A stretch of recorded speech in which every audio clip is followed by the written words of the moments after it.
자, 하나님의 말씀은 구약성경 시편 27편 14절 말씀입니다. 구약성경 시편 27편 14절 말씀입니다.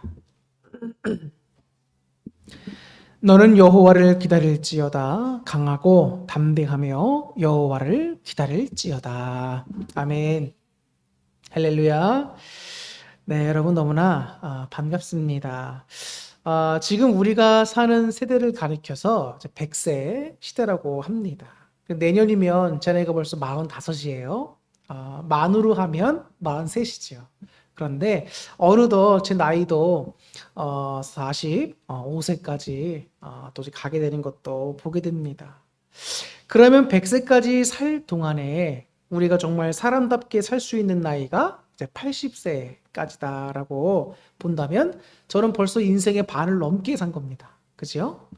네. 그런데 만약 우리가 건강이 여의치가 않아서 70세까지 살게 된다면 제 인생은 벌써 많이 달려온 겁니다. 후반부를 간다고 볼 수 있는 거예요. 자, 아직 줄을 위하여 할 일은 많이 있는데 나이는 점점 먹어가는 요즘 이런저런 생각들이 듭니다. 그래서인지 한 번쯤은 나이에 대한 유머에 귀가 쏠깃해지기도 합니다. 인생 100세 시대를 맞아서 여러분 유머도 달라진다는 거 아십니까? 예를 들어 전에는 10대부터 80대까지 해당되는 유머가 있었다고 한다면 이제는 10대부터 100대까지 그 유머가 늘어났습니다. 그래서 그 대표적인 이야기로 여러분들에게 없다와 있다 시리즈를 좀 말씀드리려고 하는데, 자, 예전에도 한번 여러분들 들어보셨을 것 같습니다. 10대는 뭐가 없을까요? 철이 없다. 10대는 어리다는 이유로 철이 없다고 합니다. 자, 20대는 뭐가 없을까요? 이때는 답이 없다라고 합니다. 이때는 뭘 해도 어려운 상황이 바로 20대이기 때문에 꼬집어서 20대는 답이 없다. 그럼 30대는 뭐가 없을까요? 집이 없다라고 합니다. 결혼과 맞물려서 집이 없는 그런 30대고, 40대야 비로소 우리 그토록 사모님께서 열심히 외치고 계시는 돈이 없다가 나옵니다.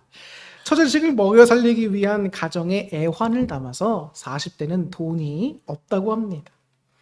50대는 뭐가 없냐? 바로 일이 없다라고 합니다. 직장을 이제는 퇴직하고 나와야 될 때가 되기 때문에 직장을 잃어서 일이 없는 시대가 바로 이 50대.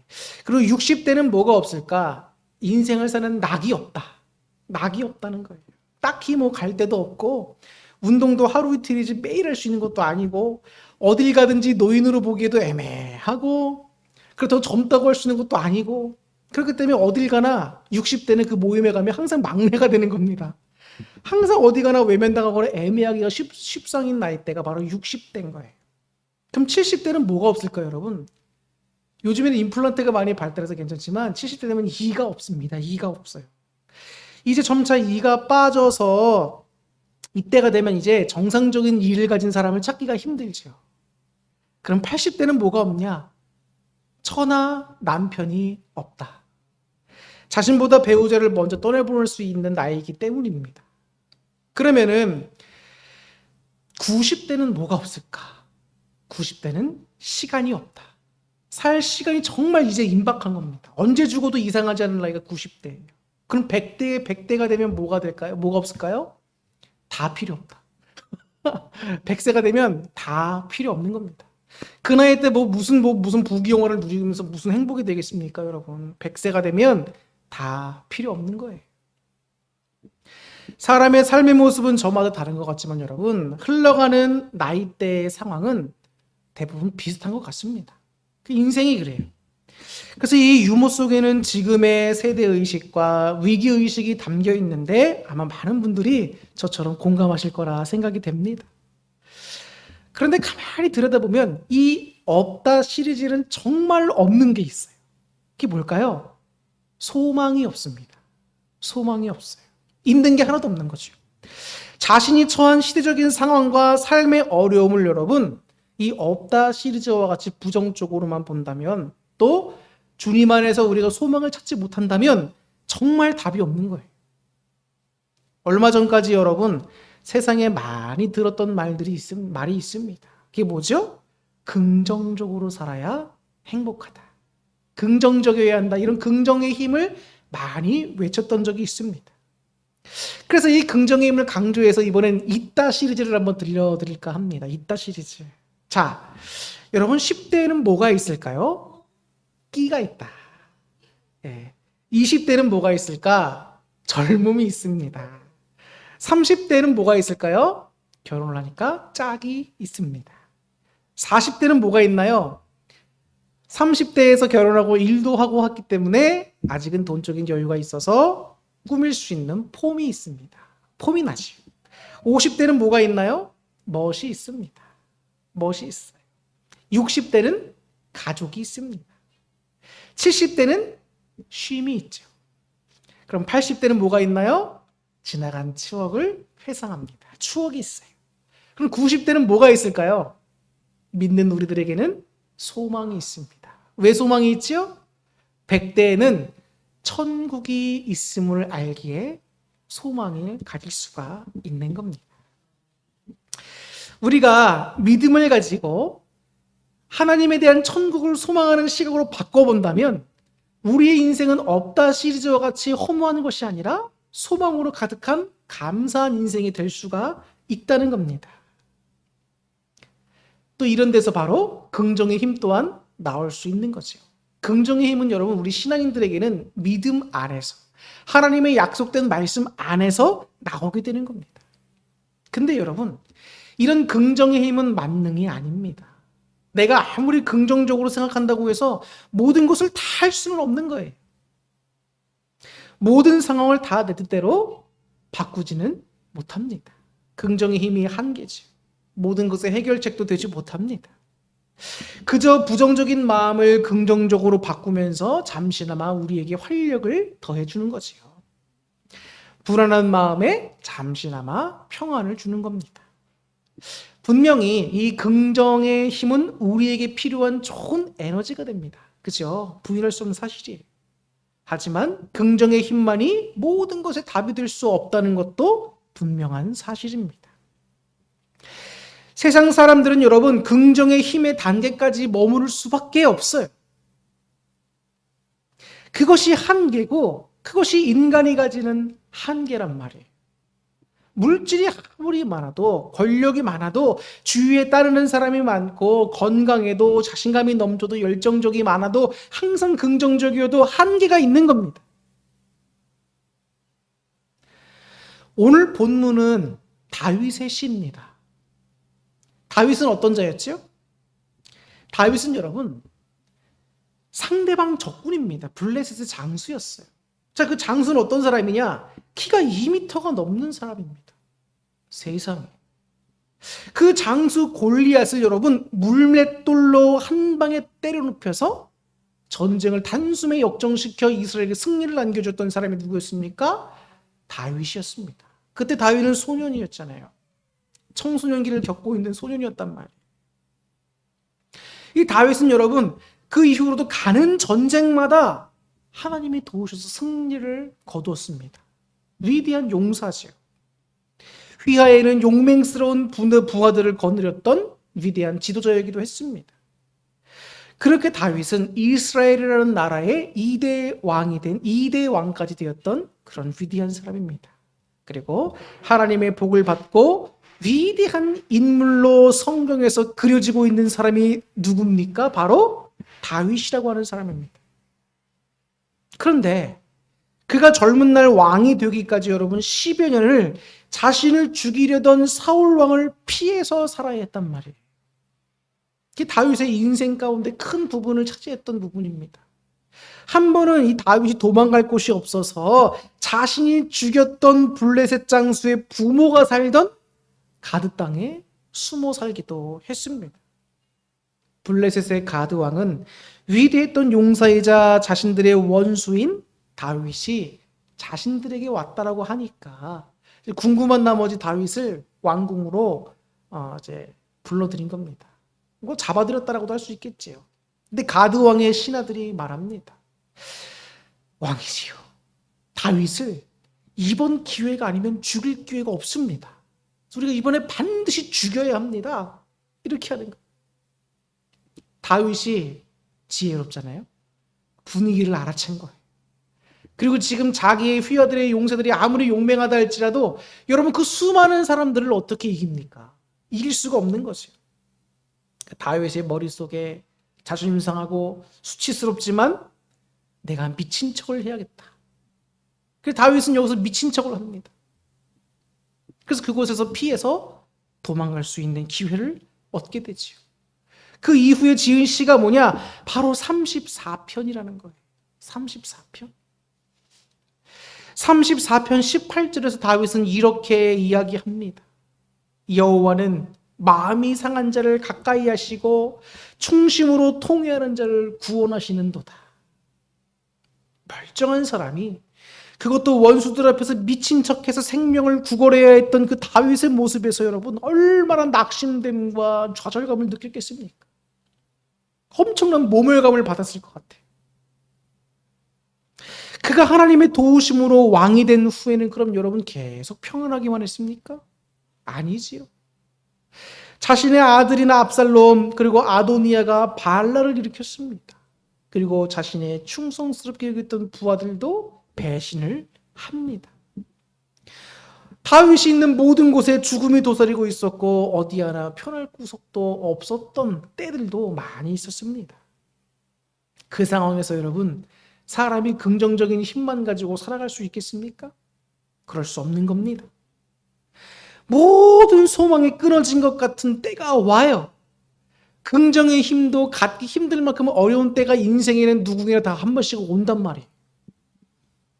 그런 소망이 끊어진, 죽음을 눈앞에 두고 있는 그런 상황에서 여러분 긍정의 힘이 무슨 소용이 있겠습니까? 내 멘탈은 강하다라고 자부할 수 있는 사람이 누가 있겠습니까? 그런 사람들은 아직 그 말한 어려움을 겪어보지 못했기 때문에 그런 교만한 소리를 할 수 있는 겁니다. 성경은 여기서 다윗이 어떻게 행했는지를 우리에게 교훈해 주고 있는 거예요. 이렇게 낙심되고 좌절되고 여러분 어려움이 다가오고 죽음이 곳곳에 도사리고 있는데 그 상황에서 다윗은 어떻게 했는가? 본문 1절과 6절에 보면 바로 빛이시고 구원이시고 생명이고 능력이신 주님을 다윗이 의지하고 있다고 말씀해 주고 있습니다. 다윗이 그 주님을 의지하고 있다는 거예요. 다윗은 한평생 주님만 의지했습니다. 근데 왜 그랬냔 말이에요. 주님은 여러분 모든 것을 가능케 하시는 정륜자이시기 때문이에요. 여러분 생명이시고 빛이시고 참된 모든 만왕의 왕이고 신중이신 유일신 우리 하나님이시란 말이에요. 그러니까 그분께 소망을 둘 수밖에 없어요. 그분이 구원해 주시지 않으면 인간적으로는 방법이 없는 겁니다. 만군의 여호와시고 모든 전쟁이 다 주님께 속했습니다. 주님은 구원이셔서 주님께 피하는 자는 다 날개 그늘 안에서 평안과 쉼과 안전을 얻을 수 있기 때문에 다윗은 일평생 어떤 상황에서 주님만을 의지했습니다. 불평하고 불만하기보다는 어떤 상황에서 주님만을 의지했단 말이에요. 주님이 자신과 함께 하신다면 두렵지도 않고 모든 악에서 이길 것임을 확신했고 또 그 다윗의 삶 자체가 그런 간증이었어요. 아까도 말씀드렸지만 10년 동안 왕이 되기 전에 사울 왕을 피해 다니면서 목숨을 구걸하게 됐던 그 모든 삶 속에서 하나님이 다 지켜주셨음을 다윗은 간증하고 직접 체험했기 때문입니다. 그리고 그와 하나님의 함께하면서 하나님께서 역사해 주신 그 모든 삶이 그의 삶의 간증이고 그의 삶의 교훈이 되었던 거예요. 그렇기 때문에 다윗은 주를 의지할 수밖에 없는 것이에요. 체험의 신앙이 중요한 이유를 알 수 있게 해주는 큰 대목이라고 할 수 있습니다. 하나님의 도우심을 우리 삶에서 경험을 자주 해봐야 됩니다. 근데 여러분 그거 아십니까? 하나님께서 역사해 주시면 하나님은 원하시는 게 있어요. 우리가 이건 하나님이 도와주신 거구나 라는 걸 하나님은 알기를 원하신단 말이에요. 하나님은 여러분 우리가 하나님께서 우리를 위해 하시는 일들을 우리가 깨닫고 알기를 원하세요. 그리고 하나님께서 하셨구나 영광 돌리며 하나님을 찬양드리고 하나님께 감사드리기를 하나님은 원하십니다. 그렇기 때문에 하나님께서 우리에게 시키신 귀한 일이 있어요. 그게 뭐죠? 바로 기도입니다. 여러분, 기도를 하는 목적 가운데 하나가, 이유 중에 하나가 뭐냐면 우리가 기도하지 않으면 하나님께서 행하셨다는 것을 우리는 모릅니다.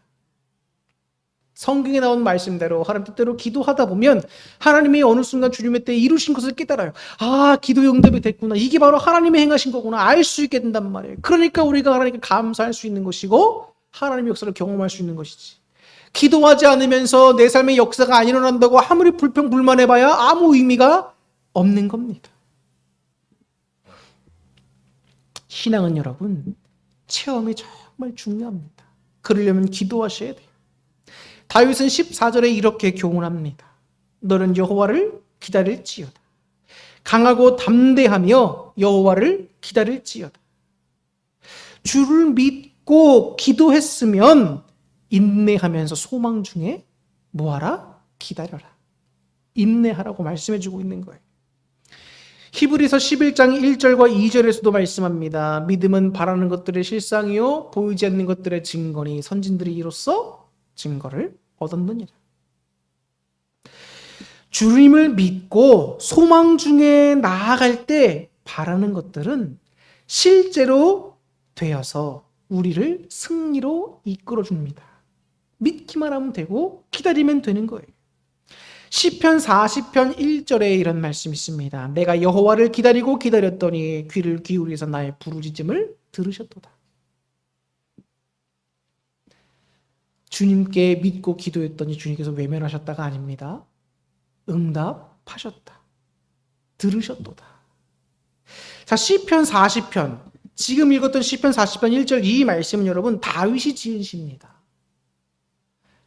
다윗이 기도했는데 엉뚱한 사람이 응답받아도 엉뚱한 사람이 쓴 게 아니라 다윗이 응답받고 다윗이 쓴 시라는 거예요. 그가 시편 27편에서 믿음으로 소망 중에 여호와를 의지하면서 강하고 담대하고 인내했더니 결국은 하나님께서 그 고통과 고난의 시간들을 승리로 평안으로 바꾸어 주셨다는 것을 고백하고 있는 거예요. 쉽게 말하면 간증하는 거죠. 간증. 다윗의 한평생이 이렇게 주를 의지하고 도움을 받아서 여러분 승리하는 삶이었습니다. 그가 긍정의 힘을 가져서 이런 좋은 결과를 맞이한 게 아니라 그것을 넘어선 주를 믿는 믿음으로 소망 중에 인내했을 때 하나님의 역사가 나타났다는 겁니다. 주님은 어떤 분이시라고요? 전능하신 분. 우리의 아버지시고 여러분 우리의 구원자이심을 다윗은 알았습니다. 그리고 확신했고 의지했듯이 우리 또한 어떻게 해야 될까요? 다윗처럼 그렇게 해야 되는 겁니다. 세상 사람들과 다른 우리 믿음의 사람들이 반드시 가져야 하는 것이 있습니다. 그게 뭐냐면 바로 예수님 안에 있는 소망입니다. 이 소망을 우리는 항상 가져야 해요. 세상 사람들도 여러분 다 하는 긍정의 힘을 넘어서서 예수님을 믿는 믿음으로 소망까지 도달해야 한다고요, 여러분. 근데 여러분 우리가 사는 삶 속에서 너무 바쁜 나머지 주님 안에서의 그 소망을 우리가 놓치고 살아가지는 않습니까? 예수님 안에서 우리는 항상 소망을 찾고 소망을 두어야 합니다. 그래야 결국은 여러분 우리도 예수님처럼 다윗처럼 승리와 영광을 얻을 수 있습니다. 천국이 있다고요, 여러분. 천국. 주님 안에서 얻게 되는 그 천국에 대한 소망이 오늘도 저를 달려가게 합니다. 비전교회고 작은 교회고 풍족하지 않다 할지라도 주님 계신 그 천국이 있는 곳을 알기에 주님이 나를 도우시는 것을 알기 때문에 사람이 많건 적건을 떠나서 물질이 많이 있고 없고를 떠나서 충성대의 사명을 감당하며 하루하루 이겨나갈 수 있는 거예요. 그 소망은 긍정의 힘에서 오는 것이 아니라 예수 안에서 천국에 대해서 오는 것입니다. 예수님은 하나님과 본체시지만 동등됨을 취하지 아니하신 분입니다. 우리를 죄에서 구원하시려고 생명을 살리시려고 겸손하게 육신의 몸을 입고 이 땅에 오신 하나님이 누구냐? 바로 예수님입니다. 그래서 마태복음 1장 23절에서 성경은 우리에게 이렇게 전합니다. 보라, 처녀가 잉태의 아들을 낳을 것이요 그의 이름은 임마누엘이라 하리라 하셨으니 이를 번역한즉 하나님이 우리와 함께 계시다 함이라. 아멘. 우리는 주님의 재림을 기다리며 살아가는 사람들입니다. 우리는 예수님의 그 오심을 기대하고 기다리고 있습니까? 정말 주님의 재림을 여러분 믿으십니까? 예수님이 오실 거라 얘기는 들었지만 그냥 뜬구름 잡는 얘기처럼 생각하시는 분들이 많을 거예요. 근데 예수님은 여러분 말씀하신 바대로 반드시 이 땅에 재림하십니다. 그렇기 때문에 믿는 자들에게 소망이 있는 거예요. 예수님의 재림의 날은 안 믿는 자들, 악인들에게는 심판의 날이지만 믿는 우리들에게는 상급과 기업을 얻는 날이며 구원을 받는 소망의 날인 겁니다. 그렇기 때문에 우리의 삶과 우리의 신앙의 목적이 누가 되어야 됩니까? 예수님이 되어야 되는 거예요. 무슨 일을 하든 예수님이 목적이 되어야 됩니다. 우리의 전부가 바로 예수님이 되어야 되는 거예요. 그분 앞에 믿음과 겸손으로 나아갈 때 주님은 우리와 함께 하시고 승리케 하시고 영광으로 인도하시며 생명으로 인도하시는 겁니다. 우리가 신앙생활을 하고 주님 말씀대로 따라 살아가려고 할 때 사람들로부터 때로는 손가락질 받을 수도 있고 외면을 당할 수도 있고 무시를 당할 수도 있고 다윗처럼 좌절과 낭만감과 모멸감을 느낄 수도 있습니다. 그러나 주님께 소망을 두면서 하나님의 말씀 따라 충실히 살아갈 수 있기를 바랍니다. 주님만이 우리의 목적이시고 소망되시고 능력되시고 승리가 되시기 때문입니다. 그렇기 때문에 예수님의 재림과 예수님의 오심을 우리가 기대할 충분한 이유가 되지 않습니까? 우리를 위해 다시 이 땅에 오실 예수님, 소망과 구원을 베푸실 예수님을 우리가 오늘도 믿음으로 감사와 기쁨으로 기다리실 수 있는 믿음들 되실 수 있기를 바랍니다. 그럴 때 오늘 하루도 우리가 신앙에서 충실하게 살아갈 수가 있어요. 주님은 뜨겁거나 미지근하거나 둘 중에 하나가 되라고 말씀하십니다. 그럼 기왕이면 주를 위해 오늘도 우리가 열정을 가진 신앙들로 바뀌어지고 변화될 수 있기를 주님의 이름으로 축복합니다. 예수님의 재림을 기다리는 것은 사랑입니다. 예수님의 재림을 기다리는 것은 아름다움입니다. 예수님의 재림을 기다리는 것은 소망입니다. 그래서 여러분 예수님의 재림이 우리의 또 소망이 된다는 것을 늘 기억하시면서 내세인 천국이 있다. 오늘 하루도 주님 안에서 내가 충성을 다하겠다고 다짐하시고 늘 주님 안에서 평안함과 기쁨을 누리실 수 있기를 주님의 이름으로 축원합니다. 기도하겠습니다.